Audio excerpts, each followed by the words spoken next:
Hi, I'm making a procedurally generated roguelike adventure game where you step into the shoes of a mercenary, tasked with saving kingdoms from evil. And welcome to my third devlog video. It's been a month since I last released my previous video and I've added so many new features to the game, so this video will be a little longer than the previous one. Before I get into that, I first want to say a huge thank you to everyone who has subscribed to my channel. I only started making these videos to get better at presenting my work because that's something that has always been very difficult for me. So it's amazing to know that people find these videos interesting enough to follow along. It's an awesome feeling that I can't put into words, and I just want to say thank you. Alright, now onto the game. First, I finished up the dialogue tree system, so now when you interact with characters, you can make choices and branch out into different dialogue directions, each with their own unique outcomes. There are still more features I want to add in the future to this, but for now the implementation is done. One thing that I will work on soon is event chaining, which will allow me to connect multiple events to each other. This means that I'll be able to add quests and just more complex character interactions in general. One major addition that I'm thinking of adding is an AI voiceover for the dialogue. I've seen a lot of these on YouTube and they sound extremely well made. Here's an example of what this might sound like in the game.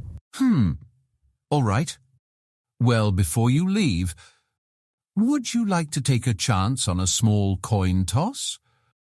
For if you win, I will increase your health by 10 points.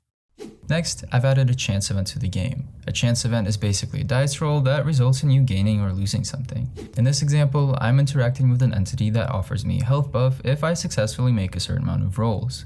You can see that you need to roll 4 times based on the diamond icons that are displayed above the dialogue, and each roll has a 75% chance of success. If you choose to engage, the roll will begin and you will see the icons change color based on the result of the roll.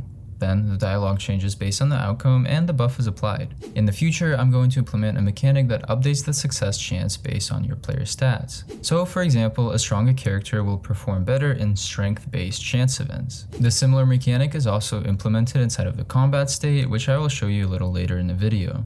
The next thing I've added is an inventory. When you open your inventory, you can see your character, inventory grid, and some items. You can hover over items to display the item data as well as drag them onto the gear slots. This updates the character icon as well as the stats in the side panel.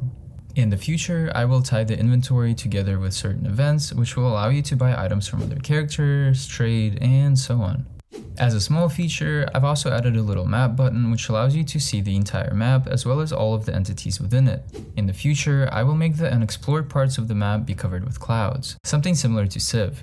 Finally, the last thing I've been implementing is the foundation of the combat system. At the current stage, I finished designing the combat background, implemented the chance system, basic back and forth attacks, as well as a functional health bar.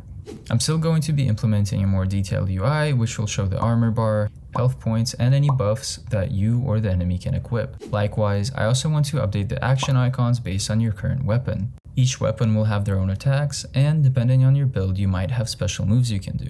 When I think of this combat system, I want it to be pretty strategic, so a lot more thought and development has to be done. Most importantly, I will also be working on the animations, so that the combat is fun and engaging. Finally, I made a little main menu, began working on the save system, as well as a system to randomize the entity placement inside of the map. A lot of these main features are still in their baby phase, so a lot more will be added to them. One thing I would like to ask input on is if you would like to see me include more programming related content in these devlog videos, or if they should be their own thing entirely. I've noticed that in my previous videos, the viewer retention drops drastically when I talk about code, so if you are interested in that, let me know if you'd like to see that in their own separate videos or if I should just include them in my devlogs. I was thinking of making separate videos like tutorials that can go over things like making an inventory system, dialogue, and so on. But as of now, this is the current state of the game. I finally finished my semester at college, so now I have a lot more time to focus on this game and this channel. If you have any feedback, comment it down below. I love reading and responding to your comments. I hope to see you in the next video, and thanks for watching.